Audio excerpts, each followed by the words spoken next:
Everybody, I hope आप सब healthy होंगे। मैं हूं आपकी biology educator Shivani ma'am. Welcome back to Magnet Brains, जो आपको प्रोवाइड कराता है किंडरगार्टन टू क्लास 12 हर क्लास हर सब्जेक्ट की क्वालिटी एजुकेशन, वो भी बिल्कुल फ्री। जी हाँ, आपने सही सुना, मैग्नेट ब्रेन्स प्रोवाइड कराता है अनपेड सब्सक्रिप्शन। आपको किसी भी क्लास किसी भी सब्जेक्ट को पढ़ने के लिए कोई भी पेड सब्सक्रिप्शन लेने की ज़रूरत नहीं है, चाहे वो सीबीएसई बोर्ड हो, यूपी बोर्ड हो, बिहार बोर्ड हो या एमपी बोर्ड हो। आपको हर क्लास हर सब्जेक्ट के टॉपिक वाइज एक्सप्लेनेशंस मिलेंगे और साथ में मिलेंगे ढेर सारे प्रैक्टिस क्वेश्चंस। इतना ही नहीं, आप अवेल कर सकते हैं e notes and E book, जिसकी लिंक डिस्क्रिप्शन बॉक्स में दी है। तो चलते हैं आज की वीडियो की तरफ। आज की वीडियो हमारी class 11th biology unit number 3 that is cell structure and functions, और इस यूनिट का हम पहला चैप्टर कवर कर रहे हैं जो कि है cell the unit of life. आपके एनसीईआरटी में ये चैप्टर नंबर 8 है और हमने इसकी पूरी थ्योरी कंप्लीट कर ली है, एनसीईआरटी सॉल्यूशंस कर लिए हैं। अब चलते हैं हम नेक्स्ट मल्टीपल चॉइस क्वेश्चंस की तरफ, मतलब एमसीक्यूज की तरफ, राइट। चलिए, अगर अभी तक आपने उनमें से कोई भी वीडियो आपकी छूट गई है, बैकलॉग है इस चैप्टर में, तो प्लीज पहले अपना बैकलॉग खत्म कर लीजिए, प्रॉपर नोट्स बनाइए, उसके बाद ही आप यहाँ पर आइए, राइट। चलिए, तो जल्दी से स्टार्ट करें, बताइए स्टार्ट करें जल्दी जल्दी। तो सारे बच्चों ने अटेंडेंस लगा ही दी होगी, मैं ऐसा सोच के चल रही हूँ कि सारे बच्चे बहुत सिंसियर है, सभी ने अटेंडेंस लगा दी होगी। और अटेंडेंस कैसे लगाते हैं ये तो आपको बहुत अच्छे तरीके से पता है। वीडियो को लाइक करना है एंड लिंक शेयर करना है, राइट। चलिए, तो स्टार्ट करते हैं आज के पहले मल्टीपल चॉइस क्वेश्चन की साथ, जो कि है अ नैनोमीटर इज। मैम, या आप केमिस्ट्री, फिजिक्स, मैथमेटिक्स क्यों पढ़ा रही हो? अब तो बायो पढ़ाती हो, ये नैनोमीटर क्यों लेके आ गए? आप फिजिक्स क्यों पढ़ा रहे हो यहाँ पर? हाँ, यूनिट पढ़ा रही हो आप तो नैनोमीटर क्या होता है भाई, बताइए। यूनिट है, नैनोमीटर क्या है? यूनिट है। अब इस नैनोमीटर को मैं मीटर में कन्वर्ट करूंगी तो क्या होगा? 10⁻⁹ मीटर, 10⁻⁻4, 10⁻⁻6 एंड 10⁻⁻12। क्या होगा जल्दी बताइए, क्या होगा इसका आंसर? सबके कमेंट्स आने चाहिए, सबके आंसर आने चाहिए। 5 सेकंड आपके शुरू होते हैं अब। 4, 3, 2, 1, टाइम अप, टाइम अप। जल्दी बताइए इसका आंसर क्या होगा? 10⁻⁹ मीटर।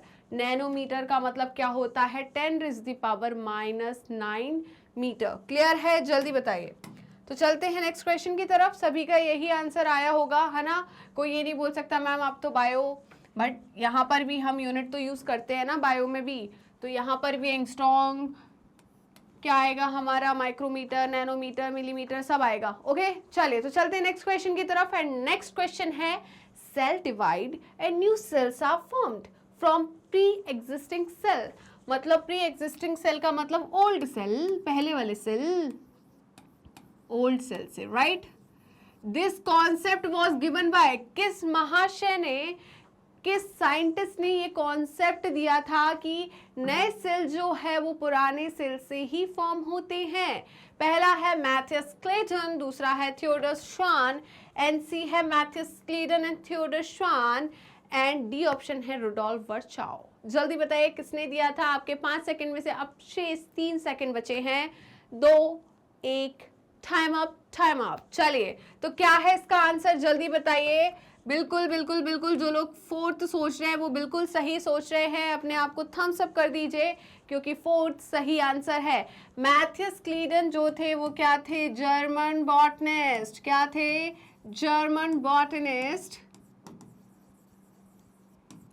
एंड थियोडर श्वान थे आपके ब्रिटिश जूलॉजिस्ट।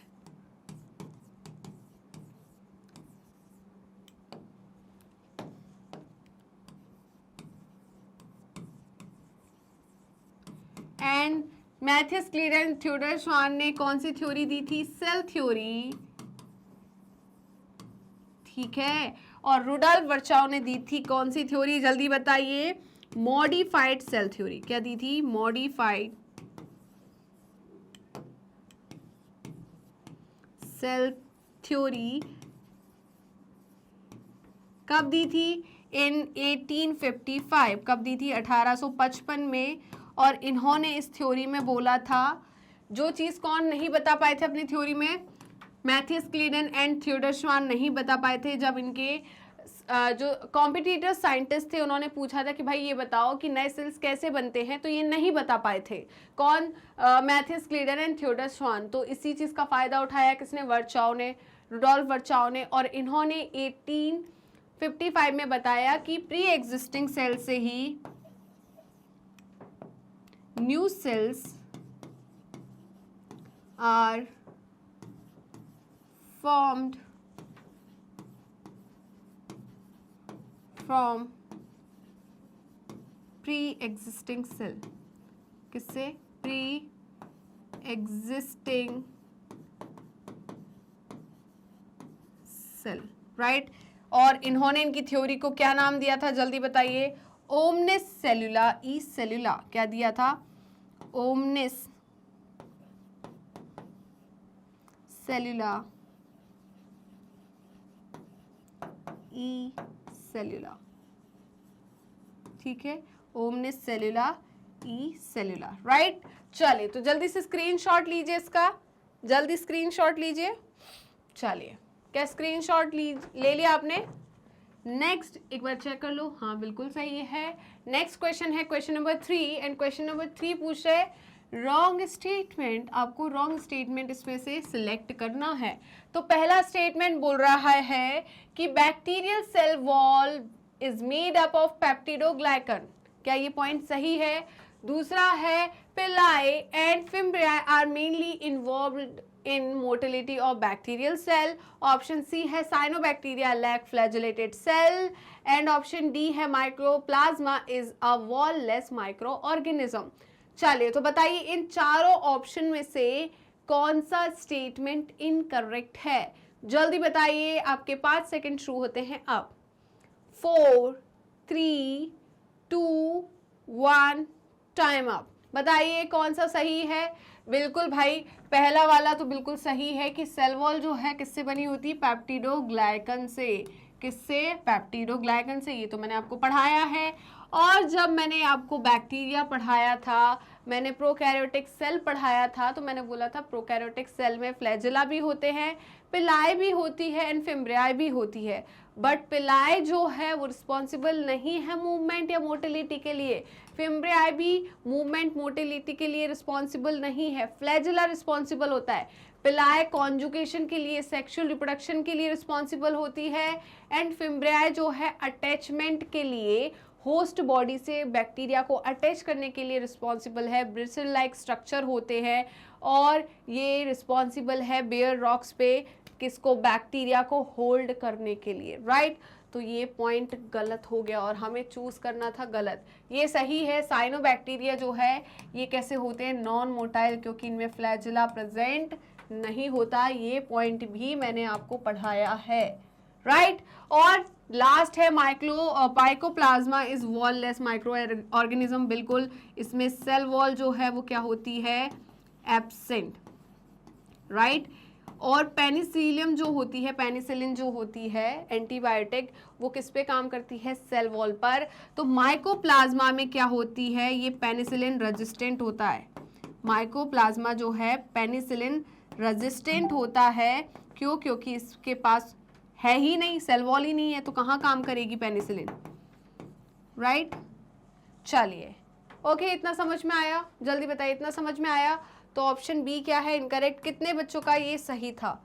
जल्दी बताइए कितने बच्चों का ये सही था। नेक्स्ट है question number 4 and question number 4 है असर्शन। पहला, pili are tubular structure present in bacteria which help in conjugation. Okay, इनका कहना है कि पिलाई जो होता है वो ट्यूबुलर स्ट्रक्चर होता है, कहाँ प्रेजेंट होता है? बैक्टीरिया में, और ये हेल्प करता है कॉन्जुगेशन में। ओके, समझ में आ गया। दूसरा है रीजन, इसका ये बोल रही है कि फॉर्मेशन ऑफ पिलाई इज कंट्रोल्ड बाय F+ और फर्टिलिटी फैक्टर। इनका बोलना है कि पिलाई का फॉर्मेशन जो होता है उसको कौन कंट्रोल करता है? F+ और फर्टिलिटी फैक्टर। क्या ये पॉइंट सही है? बताइए। तो ये असर्शन रीजन है। इसका पहला स्टेटमेंट या जो पहला ऑप्शन है वो ये है, both assertion and reason are true and reason is the correct explanation of assertion. And option B है, both assertion and reason are true but reason is not the correct explanation of assertion and C option है assertion is true but reason is false, and D option है both assertion and reason are false. क्या answer है आपका? जल्दी बताइए, बिना किसी देरी के आंसर आ जाना चाहिए। अभी मैंने बोला कि पिलाए भाई किस में हेल्प करती है? कॉन्जुगेशन में, ना कि मोटिलिटी में। और फॉर्मेशन ऑफ प्लाई के लिए इसका फॉर्मेशन कंट्रोल करता है F+ और फर्टिलिटी फैक्टर, बट ये इसका करेक्ट रीजन नहीं है, राइट? ये इसका करेक्ट रीजन नहीं है। ओके, तो यहाँ पर आपका आंसर क्या जाएगा? दोनों स्टेटमेंट करेक्ट है बट असर्शन का रीजन नहीं है। ओके, तो आपका क्या जाएगा? सेकंड। क्या जाएगा? सेकंड। चलिए नेक्स्ट चलते हैं क्वेश्चन नंबर 5 की तरफ। एंड क्वेश्चन नंबर 5 है slime layer and capsule in bacteria are modifications of. तो मैंने आपको बोला था कि जो प्रोटेक्टिव यूनिट होती है बैक्टीरिया में वो 3 लेयर से बनती है। पहली सबसे आउटर लेयर जो कि ग्लाइकोकैलिक्स की होती है, फिर सेकंड लेयर जो है वो सेल वॉल पेप्टिडोग्लाइकन की बनी होती है, एंड थर्ड लेयर जो होती है वो होती है सेल मेम्ब्रेन। क्या होती है? Cell membrane. और इनका कहना है कि slime layer and capsule in bacteria are the modification of glycocalyx, cell wall, plasma membrane या पेलिकल। किसका मॉडिफिकेशन होता है? जल्दी बताइए। पेलिकल तो आपने यहाँ पढ़ा ही नहीं होगा। पेलिकल मैंने कहाँ पढ़ाया था आपको? बायोलॉजिकल क्लासिफिकेशन में। किस में पढ़ाया था? यूग्लिना में। किसमें? यूग्लिना में, राइट? तो यहाँ पर पेलिकल तो है ही नहीं। फिर अब बचे ये 3। अभी आपने नाम लिया मैम कि glycocalyx, cell wall and plasma membrane. तो स्लाइम लेयर और कैप्सूल किसका मॉडिफिकेशन होता है? बेटा जल्दी बताइए, आंसर कीजिए, किसका मॉडिफिकेशन होता है? ये होता है ग्लाइकोकैलिक्स का मॉडिफिकेशन, राइट? अगर जो आउटर मेम्ब्रेन है ग्लाइकोकैलिक्स की वो टफ हुई तो क्या कहलाएगी? कैप्सूल। क्या कहलाएगी? Capsule, right? वहीं पर ये स्मूथ हुई तो क्या कहलाएगी? ऐसे स्मूथ, ऐसे स्लाइम लेयर।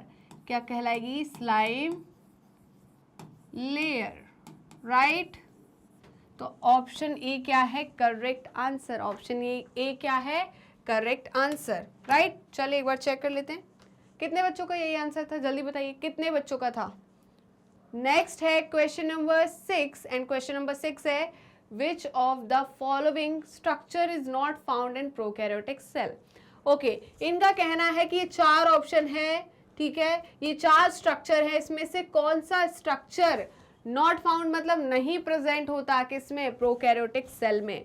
तो जल्दी से आंसर कीजिए। ऑप्शन ए है मीजोजोम, ऑप्शन बी है प्लाज्मा मेम्ब्रेन, ऑप्शन सी है nuclear envelope and option D है राइबोसोम। बताइए कौन सा सही होगा? जल्दी बताइए। तो हमने तो पढ़ा है, सबका आंसर आ गया होगा अभी तक। तो हमने पढ़ा है मीजोजोम जो है प्रोकैरियोटिक सेल की जो सेल मेम्ब्रेन या प्लाज्मा मेम्ब्रेन होती है उसकी इनफोल्डिंग्स होती है। बिल्कुल सही है, प्लाज्मा मेम्ब्रेन तो होती है। राइबोसोम तो होता है 70S टाइप का, राइट? कौन सा टाइप का? 70S का। बट न्यूक्लियर एनवेलप नहीं होता। प्रोकैरियोटिक सेल का ही मतलब क्या है? Primitive nucleus. जिसमें प्रिमिटिव न्यूक्लियस पाया जाता है उस सेल को हम प्रोकैरियोटिक सेल कहते हैं। यहाँ पर न्यूक्लियस के ऊपर न्यूक्लियर एनवेलप या न्यूक्लियर मेम्ब्रेन नहीं होती, ठीक है? तो इसमें ट्रू न्यूक्लियस नहीं पाया जाता। इसके न्यूक्लियस को हम न्यूक्लियोइड कहते हैं। क्या बोलते हैं? न्यूक्लियोइड। न्यूक्लियोइड का मतलब होता है न्यूक्लियस डिवॉइड। डिवॉइड मतलब एब्सेंट, लैक, है ना? Nucleus devoid of nuclear membrane. Clear है? तो इसका आंसर क्या जाएगा? सी। क्या जाएगा? सी। इतना क्लियर हुआ? इतना क्लियर हुआ? जल्दी बताइए। नेक्स्ट है question number 7 which of the following sentences is correct. इसमें से कौन से सेंटेंस करेक्ट है? तो देख लेते हैं करेक्ट सेंटेंस। इन प्रोकैरियोट्स, किसमें? प्रोकैरियोट्स में there are no membrane bound cell organelle. Second option है cells of all living organism has nucleus. Option C है cells are formed de novo from abiotic factors, abiotic materials and option D है both animal and plant cells have well defined cell wall. तो जल्दी बताइए इसमें से कौन सा answer जो है, कौन सा ऑप्शन जो है वो क्या है? करेक्ट है। जल्दी 5 सेकेंड आपके शुरू होते हैं अब।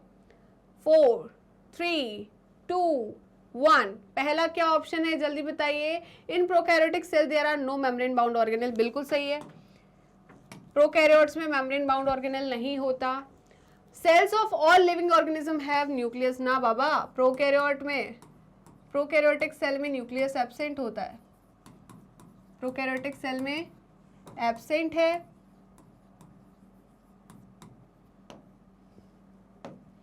प्रोकैरियोटिक सेल में न्यूक्लियस जो है वो क्या है, एब्सेंट।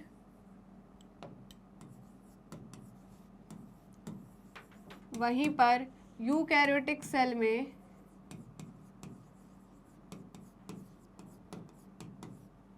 न्यूक्लियस जो है वो क्या है, प्रेजेंट।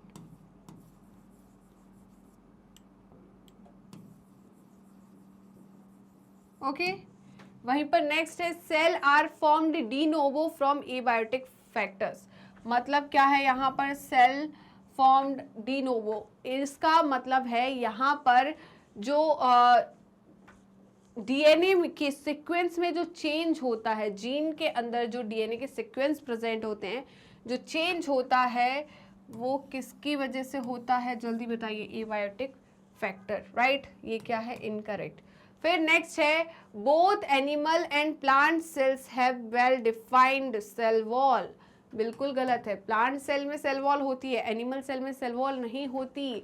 तो करेक्ट पूछा, पहला ही ऑप्शन क्या है, करेक्ट। पहला ऑप्शन क्या है, करेक्ट। तो जल्दी से इसका स्क्रीनशॉट ले लीजिए, जल्दी से स्क्रीनशॉट लीजिए।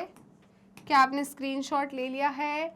बिल्कुल, ऑप्शन ए क्या है, करेक्ट। अब चलते हैं क्वेश्चन नंबर 8 की तरफ। एंड क्वेश्चन नंबर 8 है which structure perform the function of mitochondria in bacteria. क्या मैंने बताया था कि बैक्टीरिया में एक स्ट्रक्चर होता है जो कि माइटोकॉन्ड्रिया के जैसे फंक्शन परफॉर्म करता है, और दोनों के नाम स्टार्ट होते हैं एक से ही। जल्दी बताइए, एक ही शब्द से, एक ही लेटर से स्टार्ट होते हैं इन दोनों के नाम। तो अब तो बहुत अच्छा हिंट दे दिया, बहुत इजीली आप पता कर पाएंगे कि वो कौन है, कौन है, जल्दी बताइए। आपको इसके लिए सिर्फ 3 सेकंड मिलते हैं। 3, 2, 1, टाइम अप। चलिए जल्दी बताइए।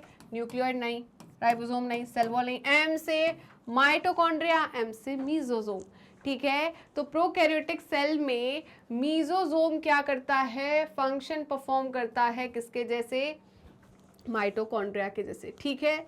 चलिए तो एक बार चेक कर लीजिए, बिल्कुल सही है। नेक्स्ट क्वेश्चन है question number 9। And question number 9 है which one of the following does not differ in E coli and Chlamydomonas, ठीक है। चलिए भाई, क्या डिफर नहीं करता इकोलाई में और क्लामाइडोमोनास में। इकोलाई जो है वो क्या है, बैक्टीरिया। इकोलाई क्या है, बैक्टीरिया, राइट। और क्लामाइडोमोनास जो है वो क्या है, एल्गी, क्या है, यूनिसेलुलर एल्गी। क्लामाइडोमोनास क्या है, यूनिसेलुलर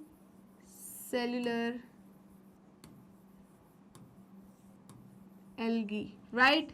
अब बताइए क्या डिफर नहीं करता। ये प्रोकैरियोटिक सेल है, ये क्या है, प्रोकैरियोट है, और ये क्या है, यूकैरियोट है,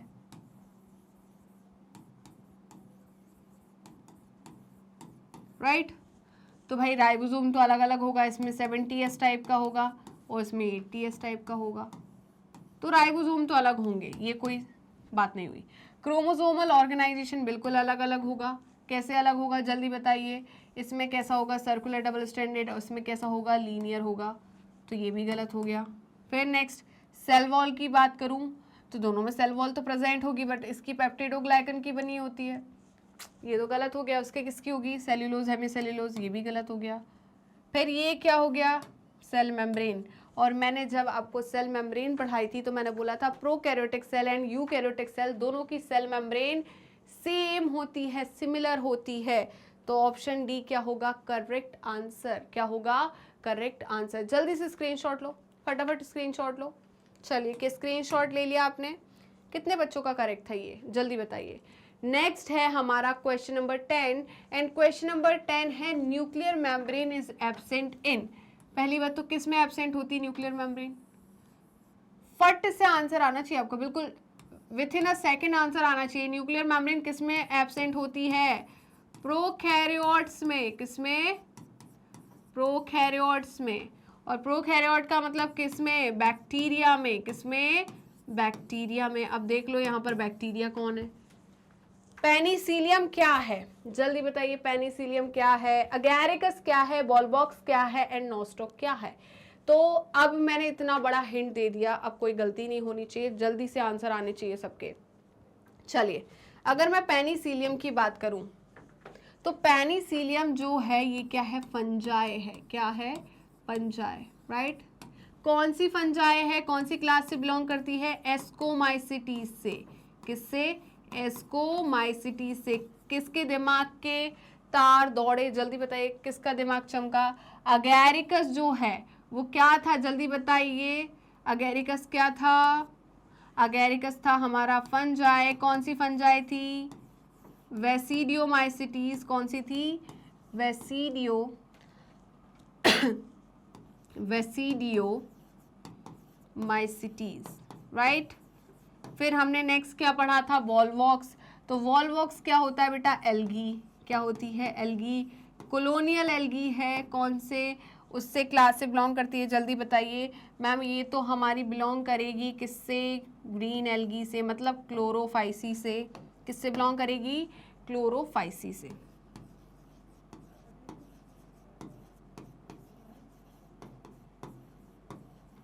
और वहीं पर नॉस्टॉक की बात करूं तो नॉस्टॉक क्या है? साइनोबैक्टीरिया। क्या है? नॉस्टॉक एंड एनेविना, राइट, सुना है। तो ये तो क्या है? साइनोबैक्टीरिया। तो यहाँ पर किसकी बात कर रहे हैं हम? साइनोबैक्टीरिया क्या है? प्रोकैरियोटिक सेल है, मतलब ऑप्शन डी क्या हो जाएगा? Correct answer. क्या हो जाएगा? Correct answer, right. तो इसका स्क्रीनशॉट ले लो, जल्दी से स्क्रीनशॉट लीजिए। क्या आपने स्क्रीनशॉट ले लिया है?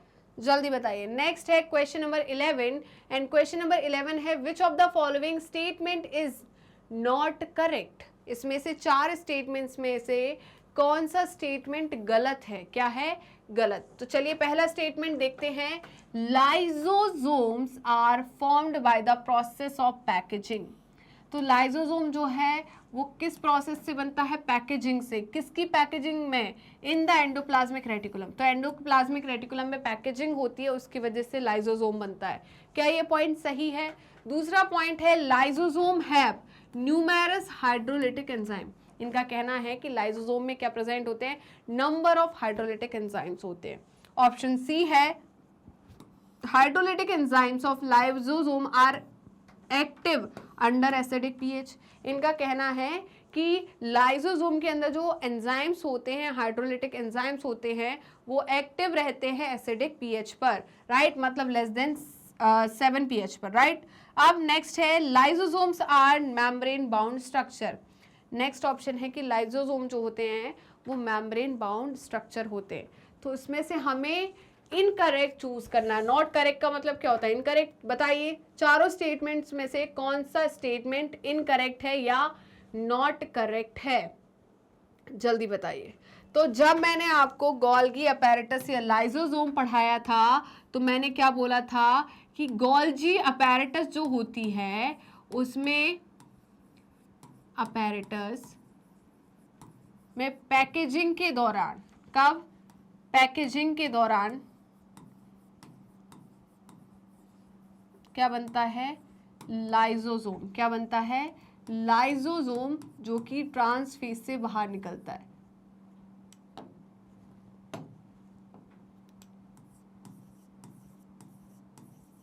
जो कि ट्रांसफेज से बाहर निकलता है, ठीक है।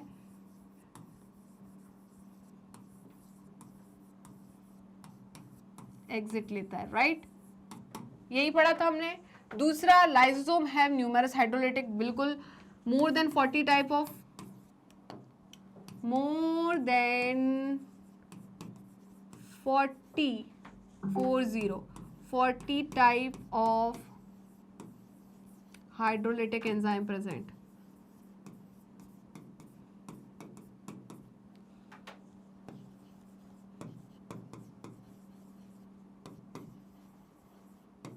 हाँ, तो 40 से ज़्यादा टाइप के हाइड्रोलिटिक एंजाइम कहाँ प्रेजेंट होते हैं?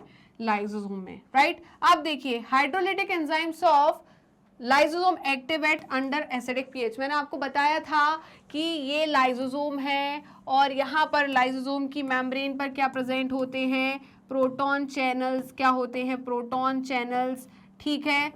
जब प्राइमरी लाइसोसोम से क्या फ्यूज होता है, वैक्यूल फ्यूज होता है तो बनता है सेकेंडरी लाइसोसोम। तो ये जो प्रोटॉन चैनल है ये ओपन हो जाते हैं और अंदर क्या आता है, हाइड्रोजन आयन। और हाइड्रोजन आयन की वजह से लाइसोसोम के अंदर की एसिडिक मीडियम बढ़ जाता है। मीडियम कैसा होता है, एसिडिक, जिसके वजह से जो हाइड्रोलिटिक एंजाइम थे वो क्या हो जाते हैं, एक्टिव और इंट्रासेलुलर डाइजेशन में परफॉर्म करते हैं, राइट। नेक्स्ट है lysosome are membrane bound organelle. ये तो मेम्ब्रेन बनी है तो ये पॉइंट भी सही है। हमें क्या चुनना था, इनकरेक्ट वन, तो ये क्या हो जाएगा, इनकरेक्ट वन, राइट। चलिए तो जल्दी से स्क्रीनशॉट लीजिए। हर एक ऑप्शन का मैं आपको पूरा वो दे रही, एक्सप्लेनेशन दे रही हूँ कि ये गलत क्यों है, ये क्यों सही है, राइट। चलिए तो जल्दी से स्क्रीनशॉट लीजिए। क्या आपने स्क्रीनशॉट ले लिया है, जल्दी बताइए।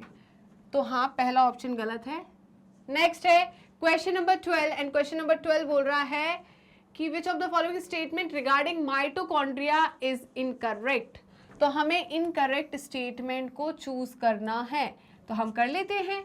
माइटोकॉन्ड्रियल मैट्रिक्स, माइटोकॉन्ड्रिया की जो मैट्रिक्स होती है contain single circular DNA molecule and ribosome. तो माइटोकॉन्ड्रिया की मैट्रिक्स में क्या प्रेजेंट होता है, सिंगल सर्कुलर डीएनए और राइबोसोम। बिल्कुल सही है। क्या ये सही है, मैं आपसे पूछ रही हूँ, मैं खुद नहीं बता रही हूँ, ठीक है। दूसरा ऑप्शन है outer membrane is permeable to monomers of carbohydrate, fat and protein. इनका कहना है mitochondrial double membrane bound organelle होता है तो इसकी जो आउटर मेम्ब्रेन है वो परमिएबल होती है, किसके लिए, मोनोमर्स के लिए। मोनोमर्स के लिए मतलब कार्बोहाइड्रेट का मोनोमर क्या होगा, glucose, fructose, galactose, right. Fat के और मतलब ग्लिसरॉल और फैटी एसिड, ये प्रोटीन्स, अमाइनो एसिड, तो इनके मोनोमर के लिए ये क्या है, परमिएबल है, मतलब इनको एंट्री देती है कि अंदर आ जाओ, राइट। वहीं पर ऑप्शन सी है कि enzymes of electron transport are embedded in outer membrane. मतलब इनका कहना ये है कि ईटीएस में, इलेक्ट्रॉन ट्रांसपोर्ट चेन में जो एंजाइम्स लगते हैं वो कहाँ पर प्रेजेंट होते हैं, कहाँ पर धसे होते हैं, माइटोकॉन्ड्रिया की आउटर मेम्ब्रेन में। क्या ये सही है। एंड ऑप्शन डी है inner membrane is convoluted with infoldings. इनका कहना है माइटोकॉन्ड्रिया की जो इनर मेम्ब्रेन होती है उस पे इनफोल्डिंग्स प्रेजेंट होती है। क्या ये पॉइंट सही है। तो बताइए इसमें से इनकरेक्ट कौन सा है, कौन सा स्टेटमेंट जो है वो इनकरेक्ट है, जल्दी बताइए। ओके, क्या आपका आंसर आ गया है, जल्दी बताइए। आपका आंसर आ गया है तो मेरे हिसाब से आपका आंसर आ जाना चाहिए था। और आंसर क्या होगा, बिल्कुल पहला पॉइंट तो बिल्कुल सही है, दूसरा पॉइंट भी बिल्कुल सही है, थर्ड पॉइंट गलत है, फोर्थ सही है। थर्ड पॉइंट क्यों गलत है बेटा, जो ईटीएस इलेक्ट्रॉन ट्रांसपोर्ट चेन में जो एंजाइम्स लगते हैं ना, जो एंजाइम्स रिक्वायर्ड होते हैं वो एम्बेडेड होते हैं आउटर मेम्ब्रेन में, नहीं इनर मेम्ब्रेन में। कहां पर, इनर मेम्ब्रेन में, राइट। तो ऑप्शन सी क्या हो जाएगा, करेक्ट स्टेटमेंट। ऑप्शन सी क्या हो जाएगा, करेक्ट स्टेटमेंट। ओके, चलिए तो एक बार चेक कर लीजिए, हाँ बिल्कुल सही है। नेक्स्ट है question number 13, the shorter and longer arm of a submetacentric chromosome are referred to as. इनका कहना है एक सब मेटासेंट्रिक क्रोमोसोम है,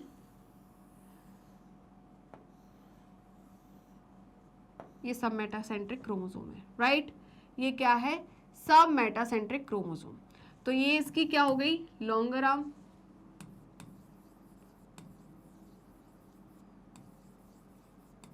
और ये क्या हो गई इसकी शॉर्टर आर्म। उल्टा बना सकते हो आप इसको, ठीक है। ये क्या हो गई इसकी शॉर्टर आर्म, आप इस तरीके से भी बना सकते हैं इसको।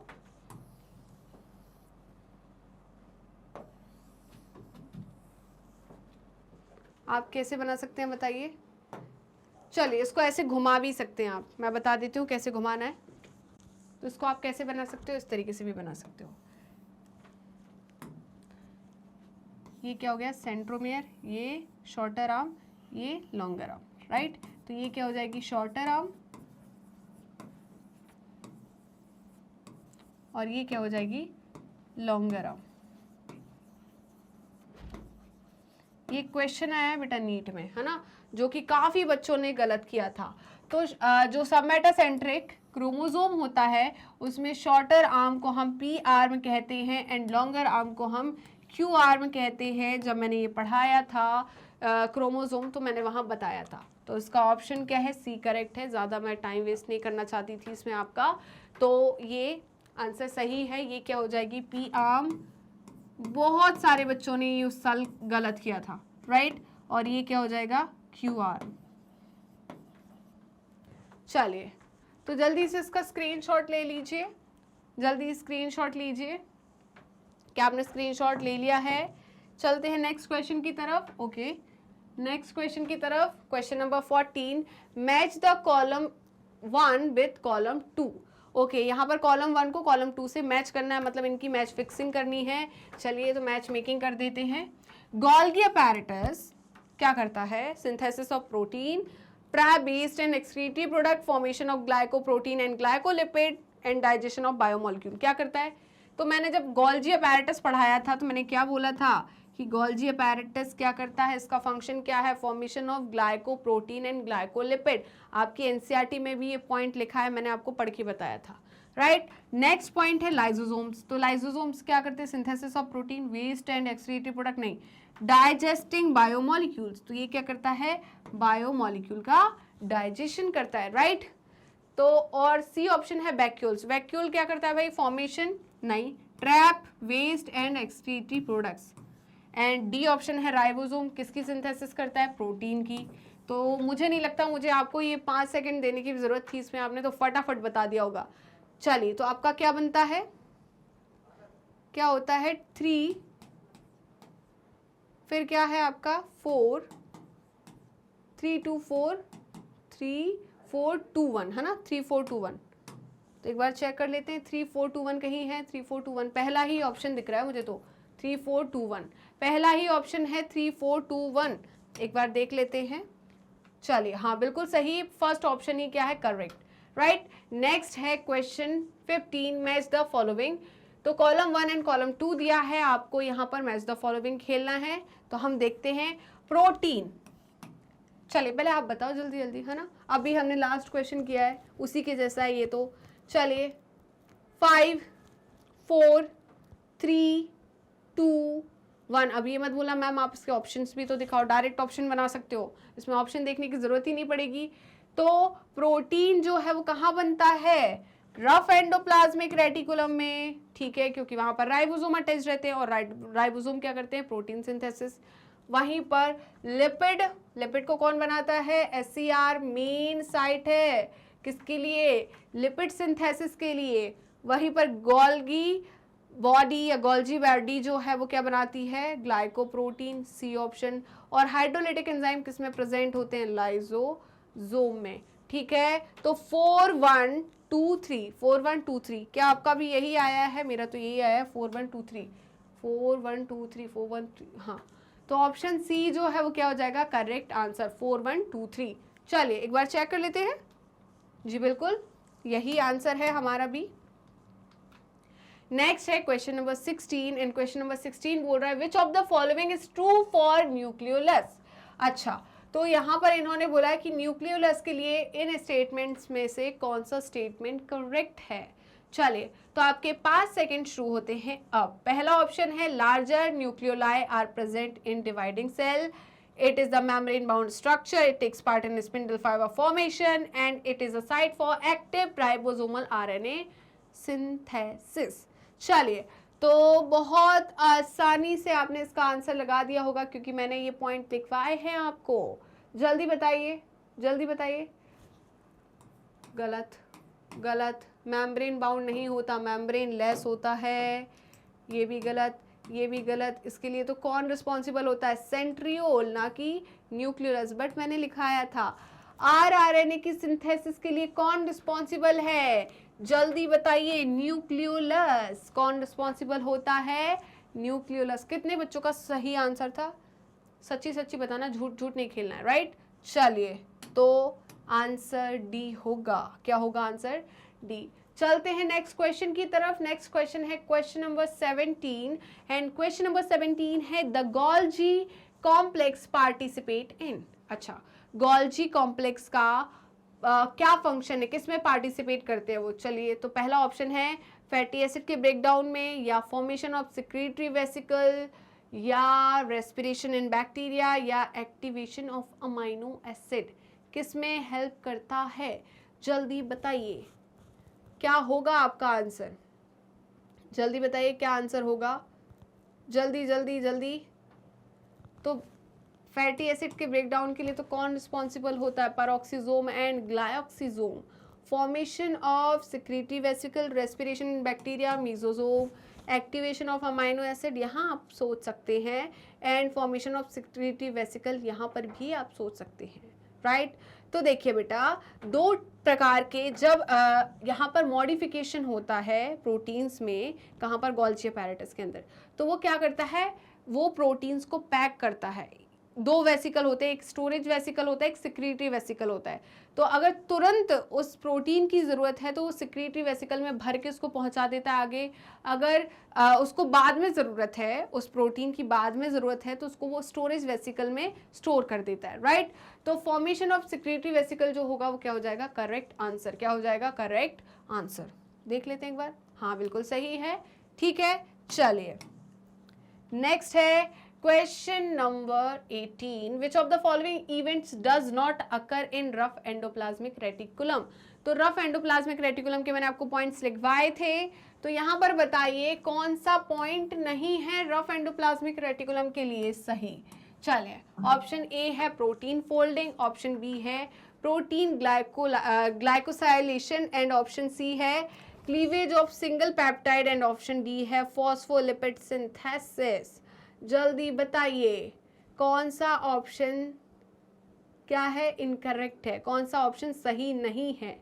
जल्दी बताइए, ए बी सी डी, जल्दी बताइए। Okay okay okay okay okay, चलिए।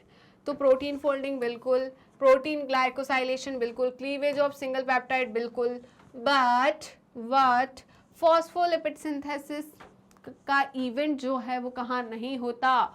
रफ एंडोप्लाज्मिक रेटिकुलम में नहीं होता। एक बार चेक कर लेते हैं। जी बिल्कुल सही है। चलिए, आप देखिए, कुछ ऐसी चीज़ें होती है, अगर आपको ये वाला बोलूँ मैं तो आप बोलोगे मैम ये तो आपने ये वाले पॉइंट तो बताए नहीं थे। बेटा, हर एक पॉइंट ना आप थ्योरी में नहीं पढ़ सकते। कुछ आप पॉइंट जो है नए पॉइंट्स है वो आप क्वेश्चन से सीखते हैं। किससे सीखते हैं?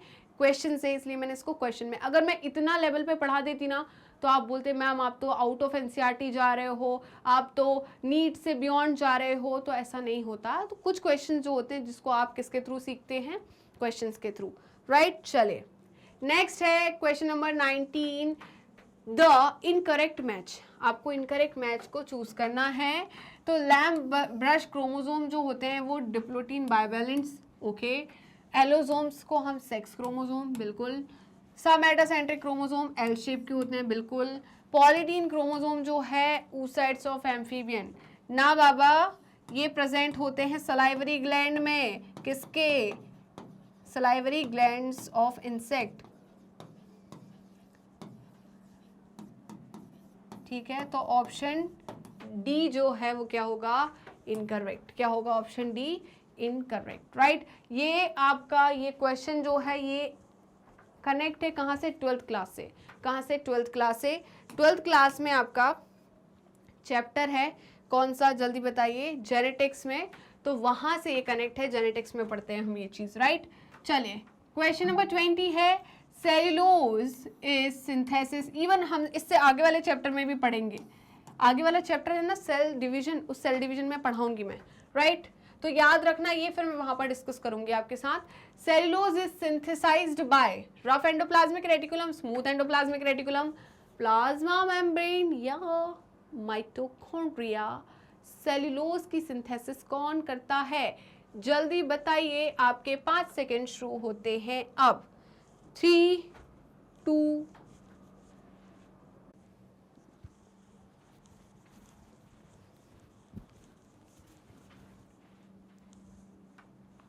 1। क्या आ गया आंसर? तो क्या होगा? देखिए बेटा, याद रखना आपको ये पॉइंट भी। सेल्यूलोज की सिंथेसिस जो होती है वो कौन करता है? Plasma membrane. Cellulose is synthesised by plasma membrane. कौन सिंथेसाइज करता है?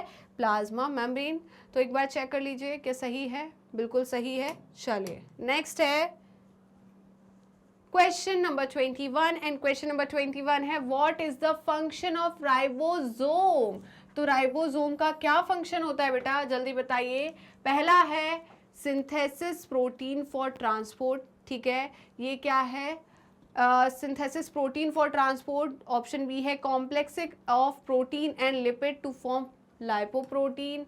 ऑप्शन सी है combine protein with carbohydrate to form glycoprotein and option D है ऑल ऑफ दीज। तो इसका आंसर क्या होगा, जल्दी बताइए, जल्दी बताइए क्या होगा इसका आंसर। तो इसका आंसर होगा ए। क्या होगा? ए। चलिए तो इसका आंसर क्या होगा? ए। क्या आपका भी यही आंसर था? जल्दी बताइए कि आपका भी यही आंसर था।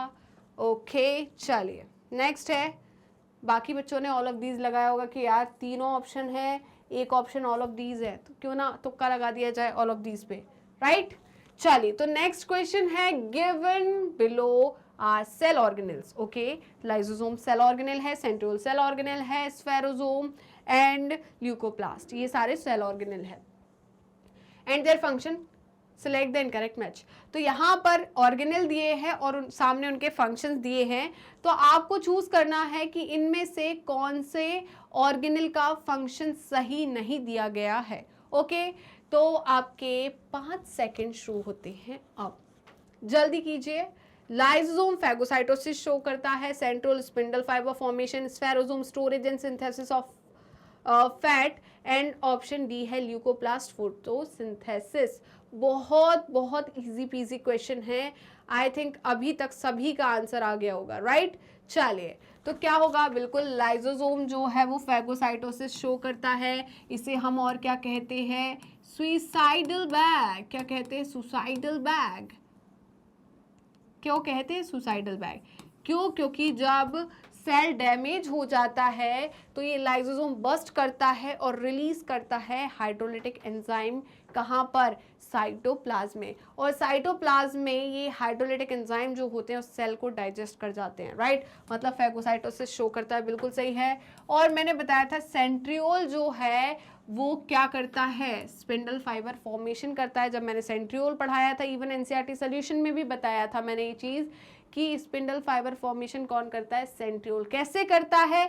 पॉलीमराइजेशन ऑफ माइक्रोट्यूब्यूल, ऐसे बहुत सारे माइक्रोट्यूब्यूल को जोड़ते जाता है और एक क्या बनाता है, रस्सी बनाता है, राइट, जिसे हमने क्या कहा, spindle fibre, right.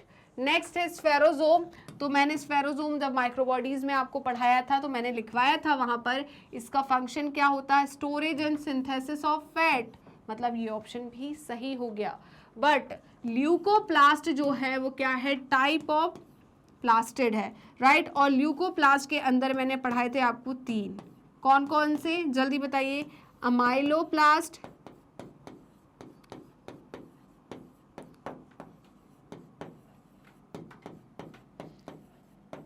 एलेयोप्लास्ट and aleuroplast, right. यहाँ पर मैंने क्या पढ़ाया था कि ये किसका स्टोरेज करता है, कार्बोहाइड्रेट का। किसका? कार्बोहाइड्रेट का, राइट। एग्जाम्पल में क्या हो जाएगा आपका, स्टार्च। ये किसका स्टोरेज करता है, फैट, मतलब oil and fat. And aleuroplast किसका, प्रोटीन का।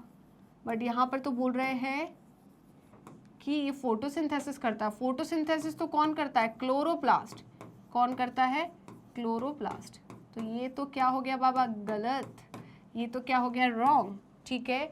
तो ऑप्शन डी क्या हो जाएगा, इनकरेक्ट स्टेटमेंट। क्या हो जाएगा, इनकरेक्ट स्टेटमेंट। तो जल्दी से, इतने अच्छे से आपने कभी एक क्वेश्चन को सॉल्व किया है, जल्दी बताओ, इतने अच्छे से कभी एक क्वेश्चन को सॉल्व किया है? आपको अगर सारे ऑप्शंस पता होंगे कि कौन सा ऑप्शन सही नहीं है और किस रीजन की वजह से सही नहीं है, तो आप कभी गलत नहीं कर पाओगे, राइट। चलिए, मतलब चाह कर भी गलत नहीं कर सकते हो। इसी बात पे फटाफट सारे के सारे बच्चे लाइक कर दो, वीडियो को लाइक कर दो फटाफट।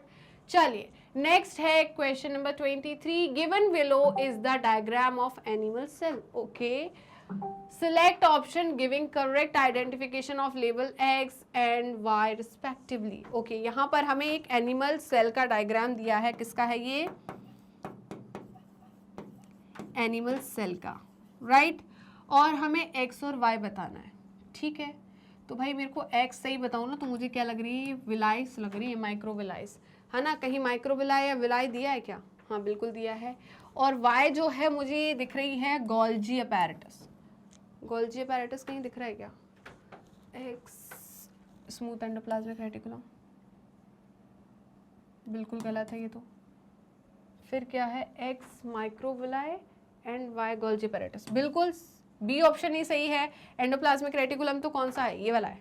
क्या है? ये वाला पार्ट, राइट, जो कि न्यूक्लियर मेम्ब्रेन से जुड़ा है, अटैच टू न्यूक्लियर मेम्ब्रेन। और Golgi apparatus near to the nucleus होता है, राइट?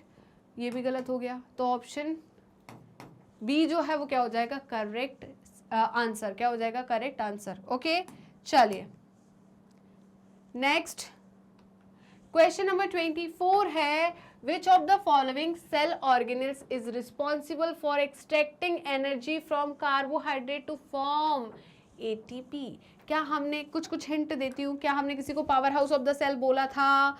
क्यों बोला था? क्योंकि वो एनर्जी प्रोड्यूस करता है in the form of ATP. कहाँ से? जल्दी बताइए। क्या कहीं कुछ तो लिखा है? कुछ तो याद आ रहा है, बताइए क्या क्या याद आया? Ribosome, no no no no, ये तो प्रोटीन सिंथेसिस करता है। क्लोरोप्लास्ट तो formation of starch and protein, no. Lysosome, no. एक ही ऑप्शन बचता है। माइटोकॉन्ड्रिया को हम क्या बोलते हैं? Power house of the cell, क्योंकि ये सेलुलर रेस्पिरेशन करता है और एटीपी जनरेट करता है। जल्दी बताइए, एटीपी जनरेट करता है। इतना क्लियर हुआ? तो बिल्कुल बिल्कुल सही आंसर है हमारा। नेक्स्ट है हमारा question number 25 and question number 25 है, nucleolus is the site of. Nucleolus जो है वो कौन सी साइट है, मतलब यहाँ पर क्या होता है? ऑप्शन ए है आरएनए सिंथेसिस, ऑप्शन बी है न्यूक्लियोटाइड सिंथेसिस, ऑप्शन सी है polysaccharide synthesis and option D है लिपिड सिंथेसिस। इसमें से कौन सा स्टेटमेंट करेक्ट है? जल्दी बताइए, मतलब कौन सा ऑप्शन करेक्ट है? आपके पास सेकंड शुरू होते हैं अब। 4 3 2 1, टाइम अप, जल्दी बताइए। तो क्या होगा?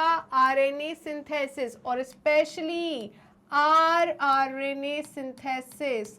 क्या? RNA synthesis, right? तो जल्दी से एक बार चेक कर लीजिए, बिल्कुल सही है हमारा ऑप्शन ए। आप लोगों का भी क्या यही था? जल्दी बताइए कि आप लोगों का भी यही था। तो चलते हैं नेक्स्ट क्वेश्चन की तरफ। नेक्स्ट क्वेश्चन है question number 26 and question number 26 है सिलेक्ट द मिसमैच। हमें क्या सिलेक्ट करना है? मिसमैच। ओके, तो मिसमैच सिलेक्ट करने के लिए हमने क्या बोला? गैस वैक्यूल्स ग्रीन बैक्टीरिया में होते हैं, ठीक है। फिर large central vacuole animal cell में होते हैं। प्रोटिस्ट में, जो प्रोटिस्ट है वो यूकैरियोट्स होते हैं एंड मीथेरोजेंस प्रोकैरियोट्स होते हैं, राइट? तो ये कुछ पॉइंट्स हैं, ठीक है। तो बताइए इसमें से इनकरेक्ट वन कौन सा है, मिसमैच कौन सा है? चलिए, तो जल्दी से आपके पास सेकंड शुरू होते हैं अब। 4 3 2 1, टाइम अप।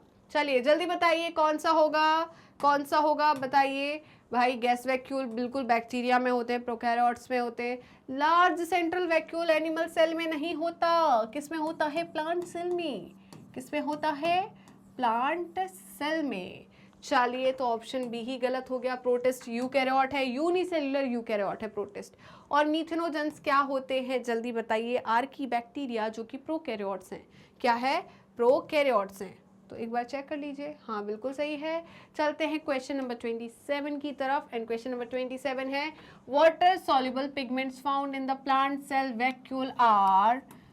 क्या आपको मैंने पढ़ाया था? मैंने एक स्ट्रक्चर बनाया था वैक्यूल का, ऐसा गोल सा, राइट? और उसके अंदर मैंने कुछ पॉइंट्स लिखवाए थे और मैंने लिखवाया था कि वैक्यूल में क्या प्रेजेंट होते हैं? पिगमेंट्स। क्या प्रेजेंट होते हैं? पिगमेंट्स।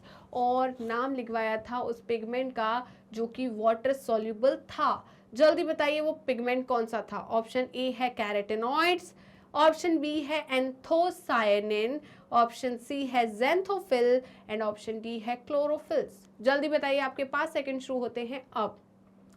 3, 2, 1, time up. चलिए बताइए, आपका आंसर आ गया है क्या? तो मेरा आंसर तो आ गया भाई, बताइए क्या होगा इसका? B option anthocyanin. मैंने बताया था कि एंथोसाइनिन जो है वाटर सॉल्युबल पिगमेंट होता है, जो कि कहाँ पर मिलता है आपको? वैक्यूल में। कहाँ पर? प्लांट वैक्यूल में। क्लियर है? चलिए एक बार चेक कर लीजिए, बिल्कुल सही है। नेक्स्ट है question number 28 and question number 28 है microtubules are the constituents of. Microtubule किसका कॉन्स्टिट्यूट है? सेंट्रियोल का, स्पिंडल फाइबर का, क्रोमैटिन का। ओके, ऑप्शन बी है सेंट्रोसोम का, न्यूक्लियोसोम का, सेंट्रियोल का। ठीक है, मैंने कहाँ कहाँ आपको माइक्रोट्यूब्यूल बताया है, आप खुद ही देख लीजिए। ऑप्शन सी है cilia, flagella, peroxisome. Okay, and option D है spindle fibre, centriole and cilia. कहाँ होते हैं माइक्रोट्यूब्यूल? जल्दी बताइए, किससे मिलकर, कौन सा स्ट्रक्चर माइक्रोट्यूब्यूल से मिलकर बना है? जल्दी बताइए। क्या क्रोमैटिन में माइक्रोट्यूब्यूल्स होते हैं? बिल्कुल नहीं। क्या न्यूक्लियोसोम में माइक्रोट्यूब्यूल्स होते हैं? बिल्कुल नहीं। सेंट्रोसोम में, ठीक है, सेंट्रोसोम तो सेंट्रियोल का ही, ओके, इसमें तो हो गया, ठीक है। सीलिया में माइक्रोट्यूब्यूल्स होते हैं, फ्लैजिला में होते हैं, पैरोक्सिसोम में नहीं होते। स्पिंडल फाइबर में मैंने बताया पॉलीमराइजेशन ऑफ माइक्रोट्यूब्यूल, सेंट्रियोल में बिल्कुल होते हैं, सीलिया में बिल्कुल होते हैं। तो ऑप्शन डी जो है वो क्या हो जाएगा आपका करेक्ट आंसर? क्या हो जाएगा? Correct answer. क्लियर है? चलिए तो एक बार चेक कर लीजिए, एक बार चेक कर लीजिए। ठीक है, हो गया। नेक्स्ट क्वेश्चन की तरफ चलते हैं एंड नेक्स्ट क्वेश्चन है क्वेश्चन नंबर 29। क्या है क्वेश्चन नंबर 29? देख लिया क्या बोल रहे हैं? Which one of the following is correct for transmembrane protein in lipid bilayer of plasma membrane? Okay, तो जो ट्रांसमेम्ब्रेन प्रोटीन होते हैं लिपिड बाइलेयर में, प्लाज्मा मेम्ब्रेन की लिपिड बाइलेयर में, वो क्या है? They are absent in animal cell. क्या ये एब्सेंट होते हैं एनिमल सेल में, ये transmembrane protein? They act as channel protein. क्या ये पॉइंट सही है? क्या ऑप्शन सी है they are absent in plant cell? Option C सही है क्या? एंड ऑप्शन डी है they are only externally located. क्या ऑप्शन डी सही है? मैंने तो सब पे करेक्ट लगाया है ना। मेरे उससे मत जाना, अपने ऊपर विश्वास रखो, अपना आंसर होना चाहिए, है ना।